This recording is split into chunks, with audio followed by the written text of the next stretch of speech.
Good evening. Actually, it looks lighter in the picture than it is. It's dusk here, but it's Joyful Christian Hermit.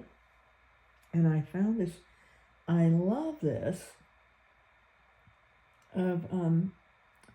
It's from her book of Divine Works, Hildegard of Bingen.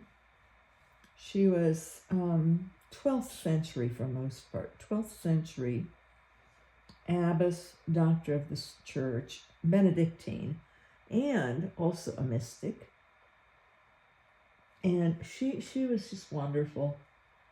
She got herself into trouble. She had a monastery and all the other all the other convents were wearing dark heavy cloth and cold and drab and lots of scrubbing the floors and penances and things like that. And she was the abbess and decided, well, if we're brides of Christ, as religious sisters, we're supposed to be brides of Christ, we should be joyful, rejoicing.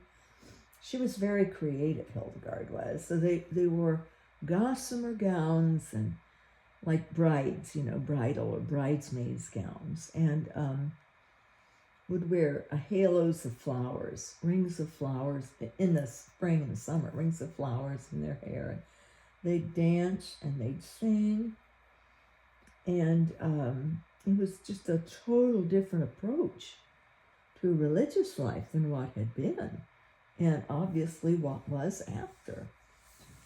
So it caught, and she had also, she was an herbalist. She had gifts of healing with herbs, and they had, healthy foods. They didn't do heavy fasting, but they grew their vegetables and had herbs in them, taste and flavor, chicken broth and things, chicken with it. So she was way ahead. And she was one of those clouds that's between God and between earth, between the temporal lights and between God, but reminding of the spiritual and of love, that God is love. And we are Christ. We belong to Christ. So, it's a point of rejoicing, not of, heads down and loads of penances. My spiritual father said, don't take on suffering. He says, God brings you enough on your own. He says, don't ever come up with something you're going to do as a penance. And he has been proven right. He's deceased now, but I'm sure he knows what went on the last 2 weeks. Because it'll be 2 weeks tomorrow morning. But doesn't seem that long somehow, and in other ways it seems longer. But God will lead us. God will lead us, and God doesn't. He has enough. We have enough suffering.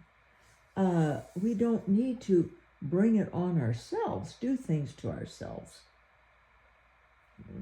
Fast excessively and there's so many fasts that don't involve temporal items. Fasting from bad attitudes or fasting from unkindness, things like that. So anyway, she was more on that line, on that mental thought and spirit. And she also wrote songs. You can find some of her songs, I think, on YouTube.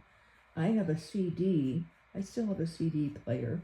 If I get it hooked up, then I can listen to my music. And a CD called Feather on the Breath of God. That was one of her songs. And, they're sort of ethereal, high-pitched, she sang it, she had a broad scale, a broad range of her voice. And she encouraged the women to sing, her sisters to sing. And she also invented the harpsichord. I know I've mentioned this before, but I think it's good to keep in mind that, but then other convents, the other sisters' word spread, and the other abbesses were fit to be tied.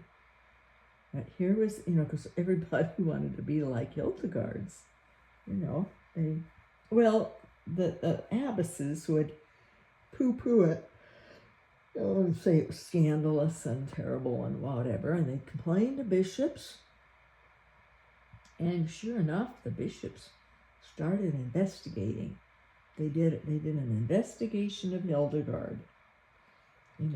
How was she nuts? Was she even legitimate, religious, because of what she was doing? And it was just so oppositional to anything else that they'd ever done, they'd heard of. It was outlandish. It wasn't the hard and self-punitive and bedraggled and causing ourselves suffering and beating themselves and all that. And they had these beautiful gowns, and they'd dance and sing, and they'd have a feast, the wedding feast. They really lived the scriptures. They lived the Song of Songs. So, but they found her to be wonderful. It was bad for a while, and she was removed, and I don't think she was in prison, but maybe just removed, probably put in her cell to stay.